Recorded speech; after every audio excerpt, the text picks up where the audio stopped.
what I'd like to do is just outline how we're going to move forward, as I said in my email to the panel members, and give you a little background on the governor's executive order. So basically, we've covered many issues here, some on the agenda, some that weren't on the agenda. Tonight we have a few of the issues that were sent in to me by others that we'll be discussing, but previously we've been discussing defund the police, demilitarize, body cameras, etc. Tonight we have on the agenda decriminalization, right to know, over and under policing, and anything else we want. Under the governor's executive order, which was signed in early June, the process is 4 parts. One is to engage stakeholders in a public and open process on policing strategies and tools, which we're all here to do. Second, after this meeting, the chief executive officer, which would be me, and the head of the local police force, which would be Chief Iwancho, are required to present a plan to the public for comment. So after all of this information is here, anything that we've received in writing, any comments that we've received online, will all be put together along with a plan of action prepared by myself and the chief. That will then be presented to the panel, and the panel will hold a public hearing. After consideration of these comments, we then present the comments and the plan to the Common Council, which is the local legislative body, and the Common Council then is required to certify such plan or make whatever changes they deem necessary in order for the police department to be eligible, or the city of Middletown to be eligible, for any future funding for police services. So that's how we're going to move forward. I believe we've covered, or by the end of tonight, we'll cover all major issues. I think when the draft plan is out, I would appreciate if you have comments on any specific issue, that feel free to make them in writing, and we will include that in the public hearing part, so the people who are attending the public hearing understand what your position is, that, that's not all, we're not speaking as one voice. Everybody here has their own voice. It's not like we need a majority to win or to pass this. So, but the purpose was to gather information for myself, primarily the chief, the two of us, to get information from you folks, a little bit from the public in the beginning, and then a lot in the public, hopefully at the public hearing. And then when we go from there, then it gets turned over to the Common Council. So that's basically it. So tonight, the 3 issues, as I mentioned, and as we've done in the past, we're going to open up with Chief Iwancho. Hopefully he's going to be short tonight, because he's a little bit long-winded in the past. Not that we all haven't been long-winded, but including myself. But and then, Chief, if you can, I think the way to go would be to, I don't know how your PowerPoint's presented, but to, as you've done in the past, is people have a point to make, they feel free to stop and talk to you and ask the question at that point, rather than going through the whole thing. Yes, sir. Yep. And up on the board is census. We're at 54.5%. It's a horrible number. Well, that's all? We're response rate, we're about 5 points behind New York State's number. Wow. If you want your kids, we talk about the district attorney and Bishop Rollins were having a discussion about education a little while ago and economic opportunity.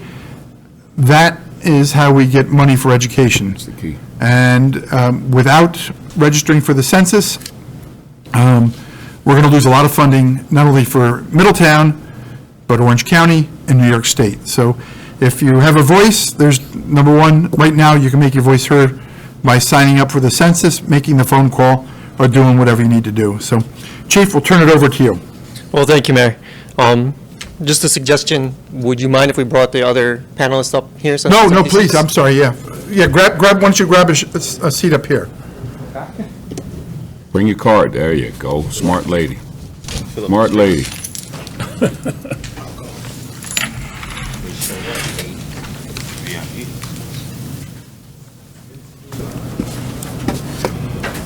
And then, Chief, after you make your presentation, we're going to have Mr. Massey clarify one of the questions that was brought up by, I think, Bishop Rollins regarding the Sheriff's Department. he has more information to add to that, so. We'll do, so. Earl, right over there. That seat gets the check, because we're all going to the diner after. Yeah, I see. Why do you think nobody sat there? That's it. That's the one that gets it. Yeah. All right, Chief, go ahead. So, good evening. Thank you once again for everyone to come out and join the panel this evening.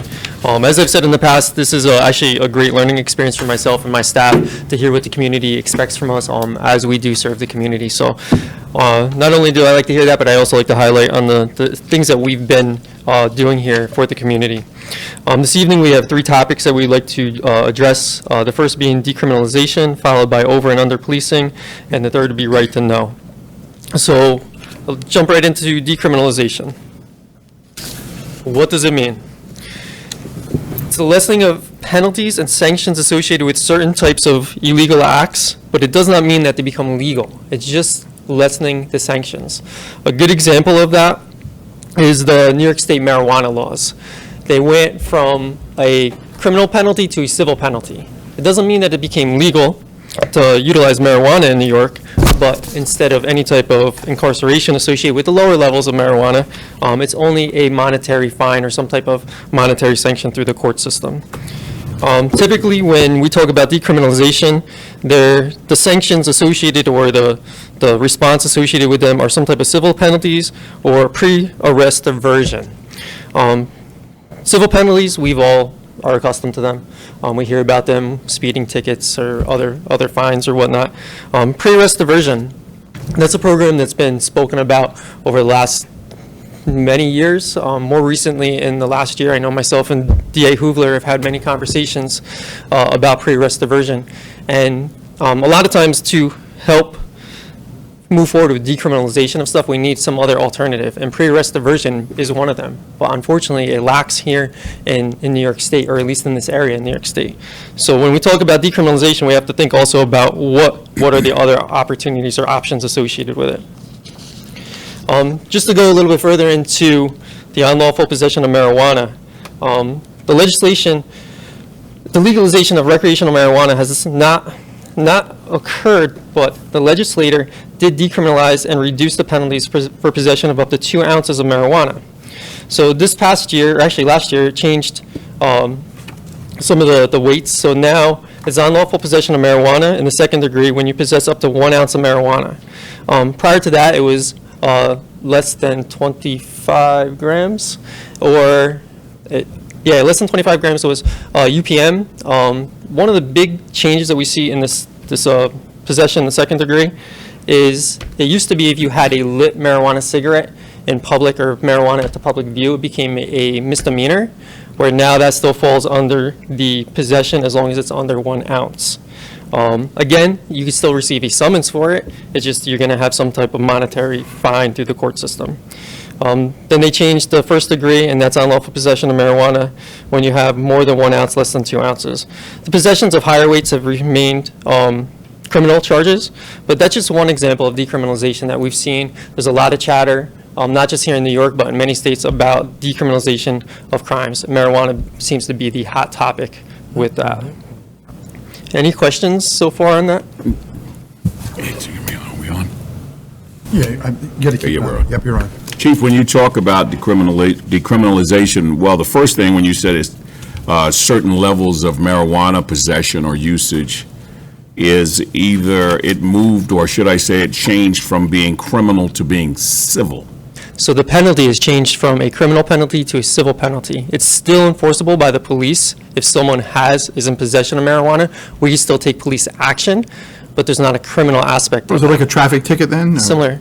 Well, the reason I say that is because it still seems to fall under the purview of criminal behavior, even though one may not, from my understanding, it's a violation. It is. It's a violation, and they usually, and I've sat in courts where they more or less give them, adjournment, contemplation of dismissal.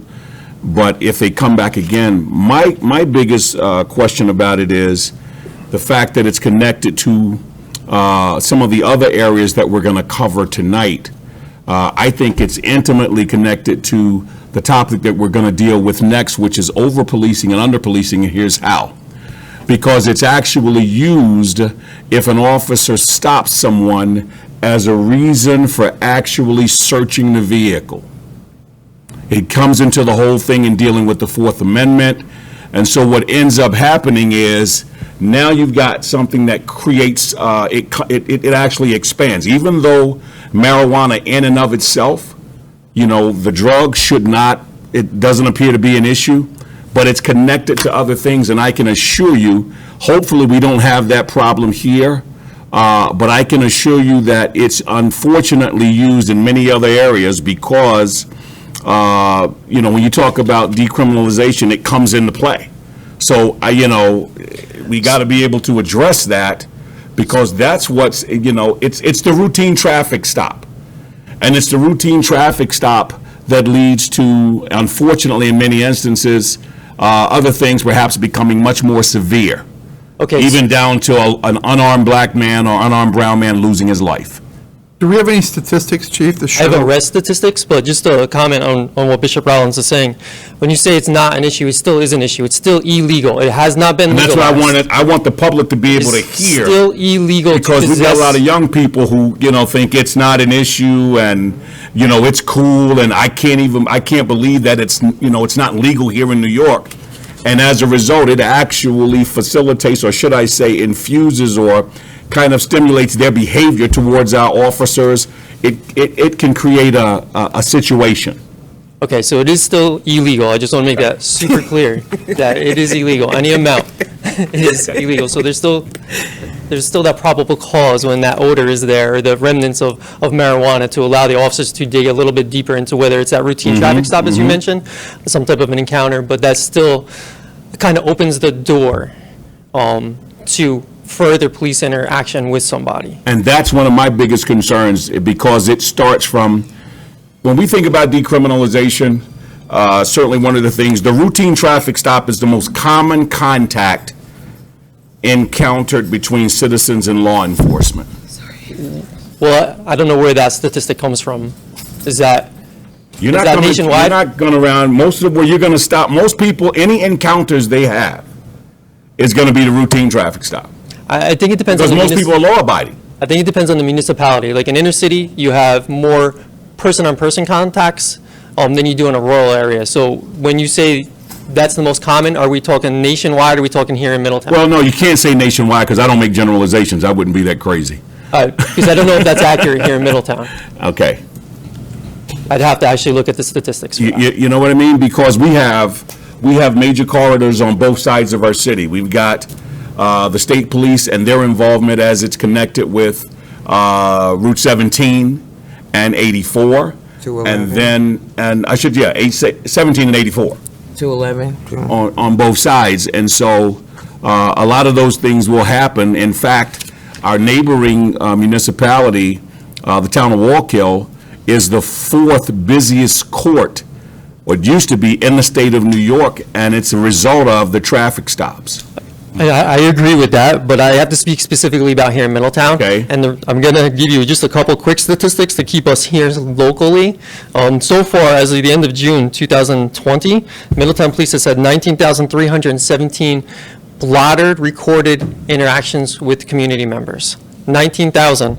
So far in 2020, we have only issued 1,310 summonses, Okay. traffic summonses. So that's why I ask you that question, that statistic. Yeah, but the summons doesn't negate the actual, if you said there were 19,000, okay, that's again what I'm saying. You know, when you have people in their contact with our police department is what's really going to drive everything. We want to make sure that when there's an encounter, everything else that we're going to talk about tonight is going to actually flow from that. Everything we talk about is going to flow directly from the initial contact. And what I'd like to see us, we're working on some other things. District Attorney Hoover and I were talking about those things that are really necessary or needed to not only mitigate but minimize police contact in the first place. Okay, so are you saying that we should not encounter people over marijuana? Oh, no, absolutely okay. not. I'm not saying that. You don't, you definitely don't, you're not going to Okay. get that one from me. You know, you're definitely not going to get that one. I just want to make sure that, you know, our plan is going to be comprehensive enough from what I've seen, and hopefully, again, we don't have some of those issues, but the initial contact with police officers is where everything begins, whether it goes positively or if it goes sideways. I agree, and that's why we put so much effort into the training and changing the way we interact with members of the community. Yes, sir, Bishop. Those that have the marijuana card, how's that work if they get stopped and they pull that card out? Well, the marijuana card is going to identify what they're allowed to possess. If they're supposed to have municipal marijuana, say whatever, an oil or whatever it may be, and they have something different, that's not the go free card just because I have it and I'm walking around with 4 pounds of marijuana. Like it's got to be for municipal purposes. Medicinal.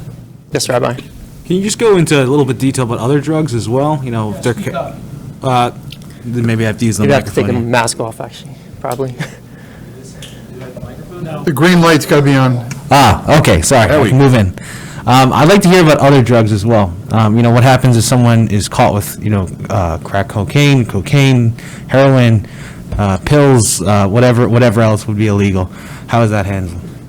So other drugs that are controlled substances, such as the heroin, crack cocaine, meth, K2, ecstasy, anything like that, that we encounter, typically just possession of them in and of itself, no matter how minute, is a misdemeanor charge. They're still criminal charges. So they are dealt with by arrest, and then the process begins from there. Are they set up with drug rehabilitation? Because I think that's kind of part of the issue maybe that Bishop Rollins and I are trying to talk about, is trying to keep young people out of the prison system.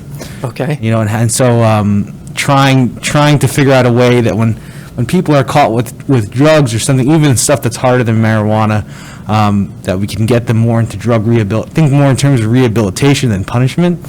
I don't know if that's possible on a local have a level. Well, that's the drug court So we process. do have a drug court We that have drug runs out of court. Middletown, where that's an alternative, but it's not an alternative for everyone. There's Does that certain, fall under decriminalization, the drug court? it could. DA Hubler, would you consider that decriminalization? If it's off, it's, yeah.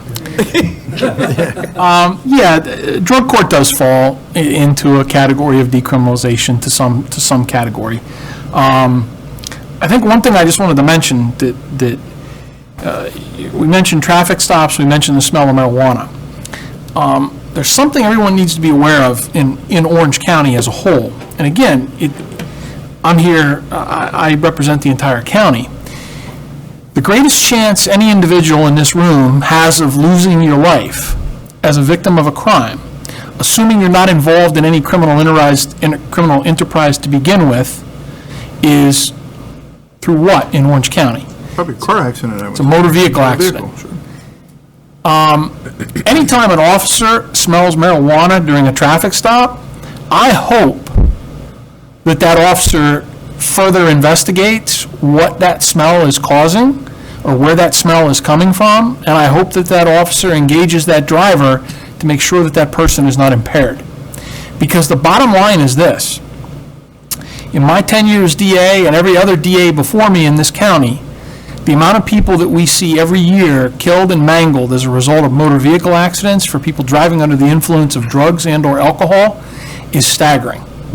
And I think that has to be something that's considered in the conversation. I completely understand where Bishop Rollins is going with, his point that can be an entry point to do more things involving the Fourth Amendment, but it's well-settled case law in pretty much every state that if an officer smells marijuana, and correct me if I'm wrong, Chief, or someone that's been through the academy in the last 10 years, they still tell you what burning marijuana smells like, or they do that. I just think we have to be aware of that, because, boy, there's a tragic loss of life in this county every year as a result of that. And, there's no bringing those people back. So that's something that has to be considered. And it has to be considered in the larger conversation that Bishop Rollins was talking about,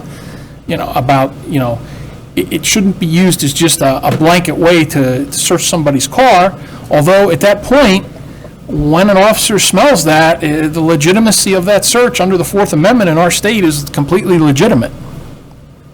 Well, that in and of itself will be a huge topic, just dealing with the Fourth Amendment, especially when you consider how many people are incarcerated who look like me, who look like brown people. As a result, the majority of the people incarcerated in this country is because of drugs.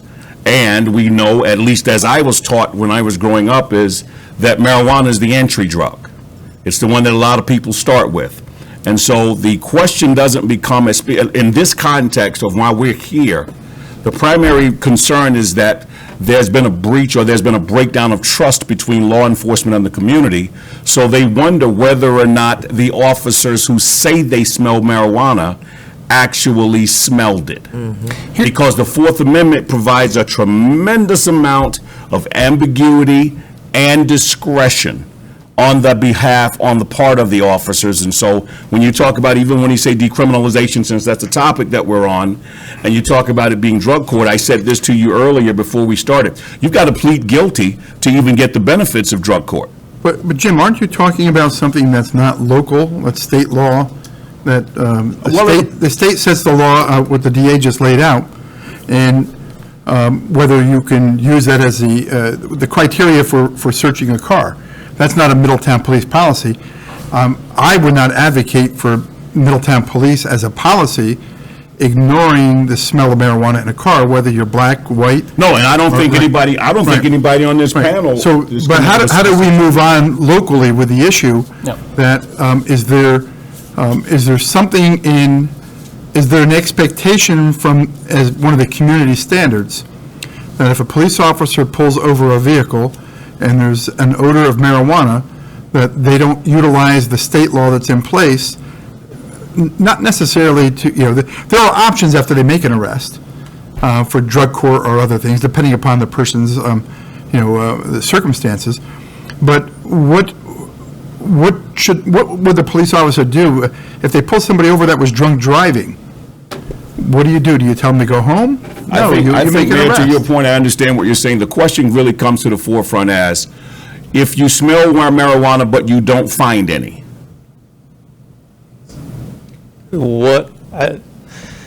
Is it possible that there was someone that had smoked or utilized marijuana in a car? You're asking the wrong guy Right? now, as far as that goes.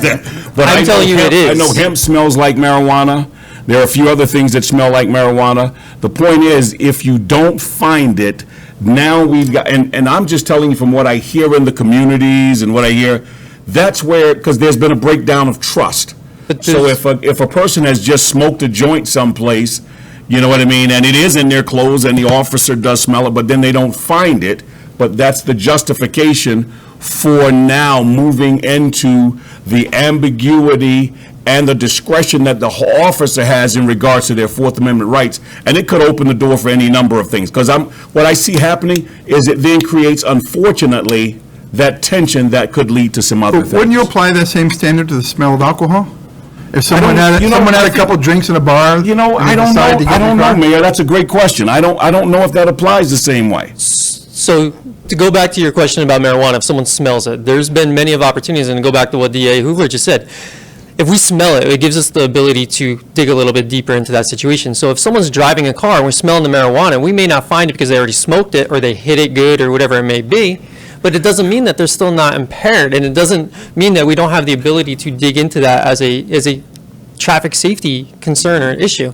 Same with alcohol. You could smell alcohol on somebody, and you may put them through all the field sobriety tests, and then come to find out maybe they were the designated driver and they were with somebody, and just the odor of the alcohol around them. That happened to I've me. been in that situation on that vehicle situation. stops where I would have sworn by the odors, the observations, that the person was intoxicated, and it comes up that they weren't drinking. Chief, I don't know if I'm going to try to get to the bottom of Jim's point. From what I see. We got a hand right there, Is Mayor. that, okay, let me just, Got a question. I didn't see it yet. Let me Just hold their video. finish my point here.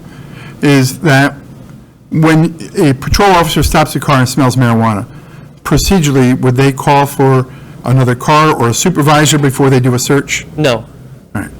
So I think what you're saying is there's a lack of trust that the police officer may not be telling the truth. That's exactly what I'm For saying. the search. And we've got some things that are connected with that because we've already dealt with the body cam, so that may help us with that scenario. Absolutely, that's going to be a transparency to help move forward through some of these Exactly, trust we got to pull all issues. these things together. I agree with that. There's been many times where people have, have that order and then been sent on their way without any criminal charges. But I think one of the big things that we're not touching upon is I think there's a portion of our community that believes marijuana should be legal and is non-criminal and has no impact on the community. And that's where that tension comes when we interact with people. But I can stand here in front of you today and say some of our most serious crimes that we've dealt with over the last several years stem around marijuana. I agree. And if you talk to people in communities where it's been legalized, and you hear in the media about all the positives of the revenue that's associated with it, but there's so many adverse impacts with the traffic, as the DA has mentioned. Crime, it creates the black market because it fuels that. If you look into some of the stuff that happened in Colorado, the drug gangs or whatever you want to call them, cartels that were operating and moving drugs, they started robbing the dispensaries because it's easier for them. And you have this whole market of crime. So I think there's that issue there as well. Like there is a portion of our community that believes that it should be legalized, but I think there's a greater portion that disagrees with that and doesn't Well, think is it there should be. anybody on the panel that believes the police should not, assuming that the police are telling the truth when they That's what when I they do was a driving search? at, Mayor. You hit my point Does right on the anyone, head. does anyone object to a legal search by the? course not. That's if they insane. smell, That's an insane if they question. they pull a vehicle over and they smell marijuana, and Lisette, you're getting my point. Do you think that the police should ignore that? I don't oppose it. I don't know if you guys can hear me. It's more like if I'm being pulled over, you saw me driving, and the first thing you ask me, do you guys have drugs in the car? Like, hold on, why are you pulling me over? Well, they'll make something up, and it's not what they say it is, because they saw us, and they assumed we had drugs on us. We must have been pumping music too loud or something that made them feel uncomfortable. They saw cigarette smoke, maybe they thought it was marijuana smoke, but it's more like the legitimate reason for pulling me over, was it Yeah, because but that's a separate issue from the question of yeah, but it's more about if the that. police pull a car over and smell marijuana, I think there should should be they protocols. exercise the right, The the law to search the vehicle? If the protocol allows for them, like, they've asked me to they've searched my car so many times. I mean, they've pulled my bucket seats out of my car looking for something. So it is very intrusive. And next time, now that I've learned through attorneys, because I work with a lot of attorneys, that I'm going to have them follow protocol. I can't have just one cop search my car. I want them to bring the dogs to sniff the car. I'll be like, nope, I object. All right, you're making it difficult for us. We'll bring the dogs. Bring the dogs. So you don't object to it, you just, As long as you're there's concerned about the protocol. process? Yeah, the process has to be in place, yeah. Anybody else have, Anthony? I have a question. And Chief, I think you spoke on it a little bit. You said that during routine traffic stops, you have thought that the driver was probably drinking, and after the series of tests, then you found out that it wasn't a driver, it could have been a passenger, or whatever the case may be. Now, I would assume that the driver then you run those series of tests, and the driver is kind of let go, right? Correct. With alcohol, it's a little bit different because Okay. yes, if you smell the odor, you work into this field sobriety test, the standardized field sobriety test. However, with alcohol, it's only illegal if you have an open container in the car Gotcha. or if you're under the influence. With marijuana, it could be anybody in the car. You smell it, you could start that inquiry into where, what, how, and it could be someone in the back seat that is holding on to the marijuana. So I guess my question is, how do you, what kind of test goes into, marijuana, and, if you smell it in a car, and it may not be the driver, it may be a passenger? So test as far as what? As sobriety? Yeah. So the sobriety testing is very standardized across pretty much the nation now with the testing. To determine the difference between alcohol and drugs, there's a field test for alcohol to determine. So if you observe someone's driving, if they are violating whatever it may be, a traffic infraction, that's probably the first thing that brings your attention to them. Then as you approach the car, you watch their movement, how they respond to you. Are they slurring their speech? Are they slow? Are they pupils dilated, so on and so forth. Then the odors that come along with that. Are you smelling alcohol? Are you smelling marijuana? Are you not smelling anything? Because it could be a medical condition as well. If you feel you have something that is impairing that person's, or there's something impairing that person's ability to operate the vehicle, we can perform standardized field sobriety tests. Again, they're standardized across the nation. We didn't make them up. They've been challenged in court. You run them through the series of tests, and then you determine whether or not they had the motor coordination to be able to operate the vehicle at that time. If you feel that they failed the test, and there's standards as to each of the 4 tests of what has to happen for them to fail it, then you could give them, we call it a PBT, it's a test in the field for alcohol. If it comes back with alcohol, you have a good case of you have a DWI, a drunk driver. If it doesn't come back with alcohol, you have to inquire a little bit more. You may be able to bring in a DRE, which is drug recognition expert, which is a highly trained police officer to go through blood pressure, stimulus with the eyes to see if it's some other type of drug, whether it's a narcotic, a stimulant, or whatever it may be. And then you use those criteria, you build your little case with all of that to determine whether or not the person was impaired. We don't have a standardized, or a test, a definitive test right now that can be done in the field to say, yes, this person is under the influence of marijuana. So it's a combination of your observations, your standard field sobriety testing, and your experience. Lizette, go ahead. Now, and unfortunately, I also get stopped a lot at TSA. TSA has like a skin test that they basically, I don't know if you guys been through TSA and stopped. I travel a lot, so I do get stopped a lot. And they check, I don't know if it's supposed to check for marijuana as well, but from what I understood, the skin test that they give you, they can detect all these kinds of drugs. Do you guys do, or is that too expensive? Because I know TSA does it. From my understanding, that test is more of a gunpowder bomb residue type test. I Okay, don't because believe you it's a told me it narcotics was test. drugs too, and I was like, I don't know if somebody else knows differently. Chief, I think what the real question comes down to is when we hear the word decriminalization and you couple it with the behavior and the things that we're seeing that happen that unfortunately, more often than not, result in a criminal environment being entered if there's something wrong. Because, just think about it, if they're arrested, and I don't think anybody in here wants us to jeopardize the safety of our families or our citizens or anything else. Where the problem comes is the reason that we're here in the first place, because of the disproportionate number of people who are black and brown, who find themselves in a disadvantaged situation. And as a result, we are seeing the things it's the reason we're having this conversation in the first place.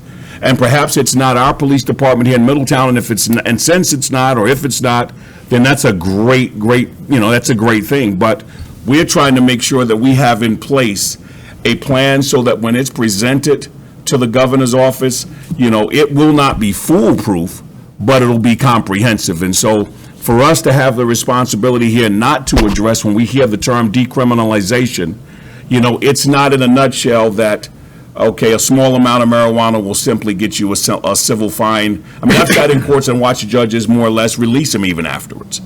But they've been introduced to the system.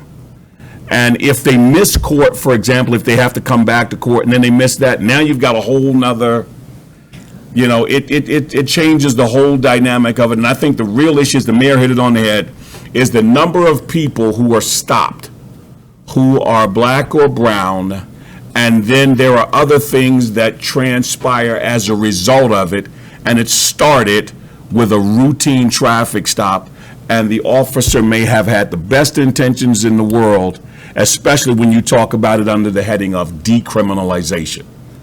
I hear what you're saying. I just have to comment on it, though, because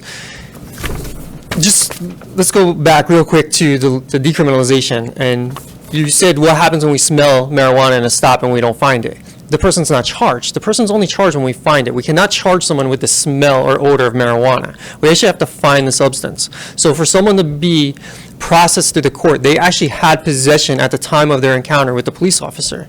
It wasn't that they had it once before or could have had it. They actually had it. We have to do a field test on the substance. It's got to be placed in the evidence. So there's a piece of evidence that shows that they were in possession of marijuana. So it's not just that someone may have had it or could have had it. So smelling it doesn't do anything unless you find it. Now, what about if you find you have the odor and then Are you still allowed to give them that field test? Yes. For marijuana also?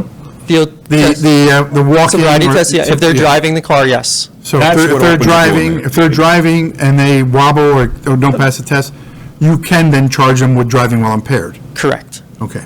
But it opens the door. I think that's really what I'm really driving at Yeah, is. but isn't it a door that we want open if someone's I doing don't- it? I don't know if I don't know if I'm comfortable with with carte blanche ambiguity in terms of, that door being opened, simply because. I'd like to believe that most of our officers, like someone said, for example, 98% of our officers are going to do what they're supposed to do. I'm actually not concerned about the 98%. I understand. Those are the guys I'm behind 150%. Okay, the problem, this goes back to a person's character, okay? He cannot police all his officers. That officer has to be a good person and have good character to not go up to a car and say, oh, I want to give a ticket, so I'm going to say I smell marijuana to start things going. This is about the character of the officer. But that's not feasible. That can't happen. That's what I just said. You can't give a ticket just on the odor of Right, you marijuana. can't- You actually that's have not to what have I'm the saying. substance. And Bishop, to go back to that, the door is open on the vehicle stop. So the officer saw some type of violation prior to that. It could have been a stop, running stop sign, a red light, equipment violation, expired inspection, cracked windshield, so on and so forth. The book is so thick of all types of vehicle and traffic. Exactly. And then that's just part of that interaction, and it actually just where leads. So it could be the smell of marijuana, it could be the smell of alcohol, it could be that we find out the person has a warrant. Chief, can I ask a question, because I found this out a lot, being in the court system, in reference to officers who stop people who they recognize as somebody who was already given tickets for marijuana carrying or getting high late at nights. And I heard this from gentlemen here in Middletown, when they coming home from work, that they were stopped because of something that ticket was given to them for a marijuana charge that may have happened earlier. And I wonder, is that so? Because I know it's like rampant in Newburgh. So you need some type of probable or reasonable suspicion to stop somebody. If there's not a reason for that initial stop, whether it's a vehicle stop, a person stop, and then we lead into an arrest, our district attorney's office is going to throw that case out. We need something to start that encounter, and it's got to be a legal interaction. And we can't just randomly stop somebody and say, hey, I know you from the past, and I know you carry drugs. But however, we may say, hey, that's Joey. I know he As a warrant. has a warrant, or maybe I know he dabbles in the drug trade, and I just saw him violate this law. So now I have my reasonable suspicion to stop him because I observed him violate a law, and now that opens up the door into other things. Yeah, I understand what the ADA, what his job would be, but I'm saying as far as is the complaint that I've been hearing, people say, oh man, he only stopped us, and then like if he stops them, of course, he recognized this guy as a past, violation of UPMs, like that. Harassment. And he happens to smell marijuana in the car, could have been somebody who got out the car, he could have dropped off or whatever. I'm not gonna say all these guys are good, I don't listen, but it happens. But I'll go It's back to what I happened a said lot. before. If it's just that situation that you just explained, and there's no marijuana in the car, it's just the odor, there's nothing to charge the person with, so they can't get in front of the Earl, judge. doesn't it go back to some responsibility of the driver? Well, this is true. Right. I This mean, is to true. not have people That's- smoking pot in his That's why I car. made the statement. But I mean, the overall issue, though, is that, at least I don't hear anyone saying that we should not be enforcing marijuana laws. Oh, you're not. No. getting We're not getting that from You anybody. don't- I don't think you- There's a question, no, I'm saying, No. I'm not getting that from it. So there's a question of whether Procedure, there's some yeah. believability, that they believe the officers may be using that as a tool. So Right. something you can look at with your department through your statistics. I know the statistics you gave us it's up on the screen there. On arrests, yes, for On the marijuana. arrests, and it doesn't have Hispanics in here. I don't know if they're So broken there's- down into white, black. there's a reason White there- Hispanic and black Hispanic. I For don't know. us to break down the Hispanics in the system, and it's not just our system, we saw this in the first presentation when I used the statistics from Department of Criminal Justice. The way the data is input into the program, it's black, white, and then the box is yes or no for Hispanic. So it could be a African-American person that's got a Right, Hispanic right. descent. And, That's how the census does it, too. And so it's, without opening up every single case and having someone put that time and effort into every single case to figure that out, I can't give you an accurate reading of that. I was gonna Let's say, call it what it is. Here's what we're looking at. Whenever you say the word decriminalization, and you lay it alongside with what many people know about in terms of whether you want to call it stop and frisk, racial profiling, whatever, those are policy issues. And that's part of what we are trying to deal with here because it's a policy issue. It's not even questioning the integrity of every single officer. There are policy issues that need to be in place. We have a police commission here so that in the event what the public needs to be comfortable with is that we have a police department that we could actually trust. We can count on the fact that we have officers who are not going to pull somebody over because they are, you hear the acronyms, the BMW, black man driving. And I'm telling you, I hear it all the time in the communities, and that's one of the reasons I like the diversity that we see here, but we can't say we're here and we're going to do something about it and simply go through the motions in a perfunctory manner. That's not what we're here for. If we're either going to do something about it, we're going to raise the real issues so that our police department gets better, so we don't have those situations where somebody's shot because, or something else, or it puts one of our officers at risk. And I believe that's where we've been moving this department, is in that direction with the training, the education, trying to better encounter the community and work with the community.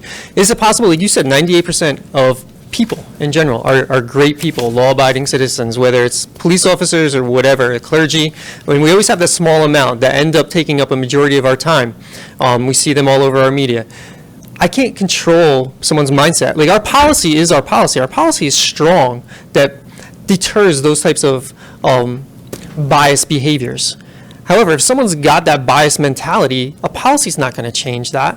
It's going to be the things like a body camera or something to And that that's why I effect. say it's all united. Everything It we're does. It talking comes back about- together, so. Everything we're going to cover tonight is connected to that. Everything that we've already covered thus far is also connected to it. And I like the systematic approach that we've taken that deals with everything that we've been talked about, so that when this final plan is put together and it's actually sent, that the public can feel that we didn't just come here to pacify them. Chief, do we do implicit bias training? Not specifically, but it is part of the procedure justice program. There are 3 phases, and phase 3 is part of the implicit bias. implicit bias. Yes. I think that addresses your issue in Okay. making it part of But it doesn't address the issue. I mean, I wish the training would just address the issue, but it's, and I also disagree with the analysis that it's 2% of police. I think it's most people in this country. Most people in this country have some amount of systematic racism because we watch the movies we watch, because the culture we live in. I told Chief Iwanase this a couple days ago, because I think, I didn't choose to be vulnerable here so people can understand. I consider myself not a racist person. I consider myself, a good person who tries to act ethically, right? But I went to rabbinic school in Los Angeles, in the Valley, and I lived in an apartment that had an alley in the back where my car was parked, right? And people would walk through the alley. This was 5-6 years ago, right? Before I moved here. And I'm embarrassed to say this, but the reason I'm saying this is because this is not just the 2%. This is most people. I went to a school that didn't have that many black people in the school. I grew up in a school that had Jewish people, Italians, Indians, Chinese, right? And the black people I saw were in the NBA, or they were Snoop Dogg, right? That's what I saw on television, and that's what I knew, being honest, right? Many white people. Fortunately, we live in that kind of country. So what would happen? When a white person would pass by, I would wave, and basically all this stuff started coming out when I was in rabbinic school, the kneeling, the this and that. And so I started thinking about my own ways I see things. So I started looking at my interactions, and when a white person passed, I would wave to them, oh, nothing's going on. When a black person would pass, I would put my hands near my pockets, and I never even realized I did that. It was subconscious. It's just what I saw in movies, because when I watched a movie, it was a black person doing a crime. But how does that equate to and I don't know what number you Because gave. this is why I'm saying this, because I agree exactly with what Bishop Rollins is saying. When we just go through policy of decriminalization, right to know, it's like looking at a cancer and saying, when not looking at the problem as the cancer, right? And instead we're saying, how's the cancer in the hand? How's the cancer in, But this aren't you different parts of the body? assuming that it all that your issue begins upon an incident where the hiring of a police officer, they go through a process, they go through psychological, they go through background, they go through a lot of different procedures before they get to it. Now, it's not foolproof, granted, but how do you, what's the solution as you see it? Well, I'm saying that it needs to be a bigger solution than what we're talking about. It's not going to be, I think, I just think we need to actually talk about what the problem is before trying to find a solution. The problem is not going to be changing decriminalization. The problem isn't even going to be putting on a body camera. The problem is, how do we work on as a society, as a community, having our communities come together? What the solution is I, as a white person, need to talk to more black people. And black people need to talk to more Hispanic people. And we need to be able to come together as a community. It's a long-term, slow process, and I wish we could just change the policy. I don't think you see a community more diverse That in talks to each other, neighborhoods, that in actually churches, and- connects to each other. Right. Right? When I pass someone and I wave at someone, but if I wave at a white person, they'll probably wave back at me. If I wave at a Hispanic person or a black person, they'll probably not wave back at me. Because again, those people aren't used to being waved to by white people. I think that's unfair. I think That's not. at least here, I don't see that here. When I walk down and say hi to Bishop Smith or I think Earl, it's I don't see it here. I know you're a I know what short-termer you're saying, here. like, Understand what I I'm think saying? I'm just on I'm the making conversations, right? exaggerating. I don't but know I'm trying how to make a often point. Chief Iwanshu sits with his guys and say, do you guys have biased stereotypes that many people do have? He may have a stereotype because of what he's been That's watching. what the training is for the procedural justice. That's what we're doing. I mean, Yes, I think he's trying to say we should have more no, I thought he of that opened up with, it's not conversation. training, it's something different, but It needs to be a lot more than training. It needs to start, obviously, training is great, but it's not going to just be, oh, you took this one course and now you're no, fixed. Now you're like I said, it begins with the hiring process, the psychological process, supervisors, the observations that are done in the annual reports that they file with the immediate supervisor going up the ladder. Are we going to catch everything? No. We have fired people. We have fired people. In my tenure here, a few police officers have been fired, including at one point a lieutenant, which is the next highest ranking to the chief. So we're not afraid to dismiss people, but and many people have been disciplined for anything from the way they talk to people, and it doesn't matter what color they are, but it's the behavior that we have addressed. And if we saw that there was some bias in the way a police officer reacted, and there was a complaint filed, and the investigation, which you and I disagreed with at the opening meeting, is the end game here is that we do have a civilian review board. We have that process where Jim was on it for a while. I think 8 years he was on it. Yeah, it was. Where when a complaint comes back, and the cameras are going to help because we're going to be able to see the behavior of both the officer and the person that they're dealing with. And we're not going to be in a position to know what's in everybody's hearts. No, you're not. It's just, I think. But we can make a difference by how they work their job. I understand that. I just think we're talking about symptoms instead of the actual infection. Okay, but what's the solution that you have? I think it requires. I mean, I'm a clergy person. I'm not a police reformer here. You know, But I think it's a little unfair to throw that out, exactly. but not present a solution, Well, let me. or at least a solution for discussion. I mean, I think I what- presented many I mean, the whole country is trying to solve this problem right now. So- We're not going to solve racism. There needs to be I wish there was a solution. repercussions. I think when I hear it, I'll just bring it right to the point. You know, firing an officer for misconduct in some instances is not enough. When you fire an officer who killed somebody, it's not enough. That's how Tamir Rice got killed. because there was misconduct with an officer who was then hired by another police But department. you've seen those changes nationally, Right, and which is that's a why result of. Right, but that's why we're here. Yeah, I agree, So that we agreed. don't see those things happen, and that's why I appreciate having the opportunity to be a part of the policy-making piece, so that it's not simply just a matter of they're going to be fired, but there are things in place. And you've laid it out already, Mayor. You said, you go to our police commission, and if there's misconduct, and I think what the public needs to hear and what needs to be a part of our policy as well is if that misconduct rises to the level where it's actually criminal, then there will be something done about it. What the public does not see overwhelmingly is that actually play out. Well, the But public's they going to see see it- a lot more now with body cameras. Right, what happens, and that's why I said everything yeah. we talk about goes together, and it seems like this is a simple thing, but if it started with a traffic stop, okay, and distrust, or a person being afraid that, and we're going to get into that hopefully as we move as a segue to our others, if people are afraid of our officers because they don't trust them, because their experiences with an officer hasn't been that they've been protected or that they actually felt as though they were being served, but they felt as though they were being ostracized. And so we understand officers are going to have subjectivity because that's needed to do the job. They're human beings. They got to be able to do the job. But some of the things that we see going on, I think, that's why we're here. That's why this thing happened in the first place. And so when we look at the number of incidents, and we say the word decriminalization, in my opinion, is a bad word.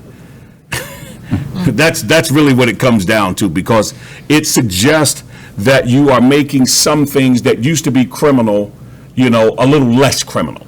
And it also sets a tone with the public that they're allowed to do certain things now. I don't And like that the word. creates- I'm just going to tell you. That creates a tension But we between. Put on make it your up. community standards is the, Yeah. I had a discussion I shared with the chief. I was sitting out in front of my wife's restaurant, and one table, it was a couple, they were sitting there, and they were beating me up on defund police and about decriminalization and going on. And on the other side was another table. So I asked the lady, they were sitting there, just a husband and wife, and I said, so she was focusing on decriminalization and similar to what you're saying. So I said, so if a man was walking down the street right now and urinated on that tree, and your 10-year-old daughter was sitting here, Get him. what would you expect to happen?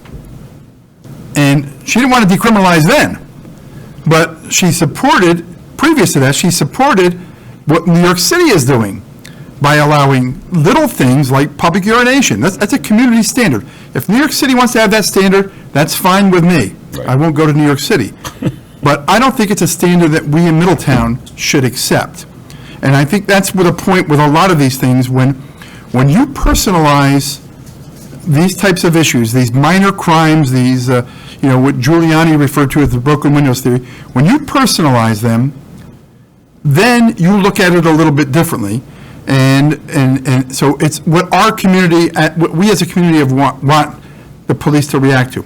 And that's what I'm trying to get out of this also. That's why I asked a question about, half an hour ago, is does anybody in the room expect the police, when they pull over a car, to not take action that's allowable under the law to ensure that if that person is high on marijuana, that they don't drive away? And not one person said yes. But then it got down to the trust issue, which we need to move on and we need to figure out, and which we'll discuss with the chief, give him time to think about it. Lizette, you wanted to ask more? Yes, because I was looking at this graph here. Now, we were talking about trying to figure out the solutions to the problems, and I don't know if it's possible, but to find out the crimes that are being done here by the 200 and what, about 200 people? They're all marijuana arrests? That's just, okay, sorry, I came a little late. Okay, and they got arrested, and a big portion is the youth. I don't know how they were tried for it, because when I've been in criminal court, I see that they usually get a ticket. I don't know how the juveniles are touching up on it, but if it's only marijuana arrests, I can't imagine what the other arrests were for. Is there a way to see that and compare what the big portion of it is? Because if there's a campaign, I'm not sure if you guys still do DARE. When we were kids, they did DARE. I don't know if that's going to help either, because for as long as I know, people have been smoking pot, and now I get it. You're saying that because it's not a big deal anymore, maybe more people are doing it, but I have no idea. Small portion, though, if you look at our total arrest numbers, almost 3,000. Almost 3,000 per year, and in 2018. So it's just, So you're right around the 200 mark for out of 3,000 arrests. So it's Chief, not- can you talk into the mic, please? so that it's people only, I'm watching- sorry, so these are only marijuana arrests, and again, I'm not sure how, it would be cool to see, this is how we were able to find out that they were smoking marijuana. Was it because they were walking and they were stopped? Or were they just all traffic violations? Because I can't imagine. That's a combination of everything there. I did not break it down. That would take a lot of time and resources to sit and look at that, and then what do we get out of that? Well, just to know, because that's one of the problems and solutions. Did someone get stopped because they were just walking around minding their business, and then the cop felt, hey, you look kind of suspicious, I want to ask you some questions? That's racial profiling, right? I want to know, well, if that was the case, I've been stopped that way. So I wonder, is that what happened? Because that makes me lose trust, especially when I'm innocent. Then I'm just annoyed because I'm like, I wonder why you stopped me or why I look suspicious. So that's where we're trying to build back the trust. Is that why your officer stopped this person? Because they were walking about, and minding their business, or were they like blatantly outside on Main Street just puffing an L? And That's now- something I can't answer for you. That's where It's a it's- combination of vehicle stops, personal encounters. It could be someone in an area at a suspicious time. It could be someone that a call was received that the person wearing this, matching this description, may have just been involved in narcotics usage. I can't answer those questions for you at this time. And I could never find a solution because I really don't know if there's a problem there. And it's the same, and the other question is, if I were to be on this graph here, would I show up as a white person or a Native American or other? So that's something that I did discuss a few moments ago. Yeah, is I the heard way you, but what I'm asking, what would I You would be under? asked during your processing. I have to answer what I identify with? We would ask how you identify. Just like you would do on the census. Oh, yeah, I couldn't identify with any of them. Well, no, the census, when you have Yeah, I couldn't identify with any of them. Hispanic, when you answer Hispanic on. They didn't have On the for census, it breaks race, down to Hispanic, but for race, they didn't have that. I had to put Native American from South America. well, you got to argue with the Census Bureau then. No, that's what I put. They never questioned it, so I just put I it. think what would make people comfortable, and because we've got a couple of other topics we Yes. want to be able to address, is speak to, even when marijuana was just one incident, if you could speak to just the subject of, I think it really comes down to whether or not there is profiling. Are there quotas? Because there are people who are under the impression that officers stop them because they've got quotas for tickets, there's so many things out there, that fuel that mistrust, whether it's stop and frisk, racial profiling, quotas.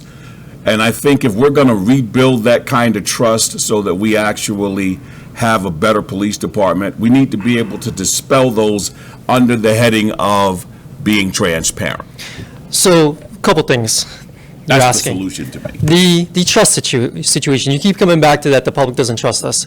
I have to disagree with that because I believe a majority of this community does trust the police department here. When we talk about the interactions, I'm not getting overwhelmed with bias complaints, racial profiling, excessive uses of force. During the first meeting, panel meeting, I put up the statistics for our personnel complaints. We average about 7 per year. And almost every year, we find that some of them, at least one, I think, every year, has been found to be a founded complaint that we've had to address with the person. So when we talk about that trust, I don't think that's the huge breakdown in this community. I do believe that some people that have an encounter with the police, they're upset, so they immediately blame it on the police and they don't want to take ownership for their own actions, which I think that is a huge issue that we have, not just here in this community, but just nationally, that people don't want to take that ownership. It's got to be the police's fault. I don't care that I had marijuana. It's not a big deal. Just to speak on that again real quick, when we say decriminalization, when we encounter somebody with the marijuana, sometimes they become combative right away. They'd be like, it's illegal. It's not a big deal. So now that kind of escalates that situation a little bit. They become a little confrontational because they don't believe it should be punishable. Whether, there's other communities that have legalized it. We're dealing with a very similar situation with the fireworks. We made it criminal here in Middletown. It's not allowed. Other communities around us have legalized it, so we have the same challenges. We go to address someone with fireworks, they argue, they become confrontational. I could buy it legally, I could have it over here, why can't I have it here? And it escalates that situation. So when we talk about decriminalization, I agree, it's a bad word, because it creates other issues. But to go back to the trust, I'm not sure we have a huge trust issue. I might be blinded to it, but I'm not getting that feedback from the community that I interact with. You're not going to get it in the You're not community. gonna get it, but I'll let you know It's part, unfortunately, it's part of a systemic issue, both nationwide, countywide, statewide, and I can assure you it's there. And I'm This is sure- why you get the pushback, perhaps even when you shouldn't get the pushback. And I There are agree, some there's other issues connected to that. some, but to help address that, and to go back to your comment about just one training, it's not just one training. We have been doing a tremendous amount of outreach over the last several years, building relationships, breaking down barriers. We are in the schools, we are in the communities. We are going to what we consider vulnerable populations, the housing communities, the projects. We are engaging those people. We're engaging people in the local parks. The DARE program has evolved into more than what it used to be. It's a lot more than DARE. We do the Youth Police Academy. Again, all of these, as I'll use your term from the first meeting, a shotgun approach. I like the shotgun approach because we're hitting so many people with that and trying to build those relationships, break down those barriers. We like to focus on the youth because we feel that's our future. If we could start building those relationships with the younger people, I think it's going to benefit us. It's going to take some time. Do you guys have a cadet program like the way the city does for like 16 to 19-year-olds? We specifically don't have a cadet program. We do ride-along programs with some of the local schools. Myself and Anthony Williams have been speaking about it. We're meeting again this Monday to talk about it. I've spoken with Bishop Williams about getting more into the schools as well. We have the SRO program in the school, so we are hitting it on multiple levels. Do you guys work with the Youth Advocate Program? Because those are higher risk kids that are pretty much, 1 foot in, 1 foot out the institution. So I'm not sure if you work with them. We have not worked with that specific group, but through the high school, we've been working with My Brother's Keeper program for the last, it's been 2 years now.